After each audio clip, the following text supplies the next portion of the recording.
નમસ્કાર મિત્રો, ભાવનગરની અંદર રત્ન કલાકારો ભાવ વધારાની માંગ સાથે આજે હડતાલ ઉપર છે.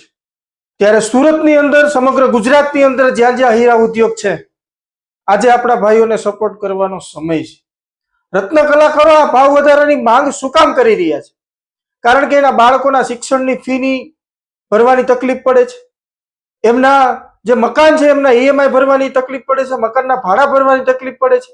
2008 ની વાત કરીએ તો 2008 ની અંદર જે રત્ન કલાકારને જે 600 રૂપિયા રૂમનું ભાડું હતું, આજે 6000 રૂપિયા છે.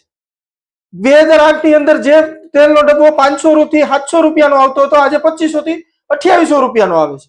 2008 ની અંદર જે દૂધની જે બોટલ હતી, એ બોટલ 4.5 થી 6 રૂપિયાની આવતી હતી, આજે 35 થી 36 રૂપિયાની આવે છે.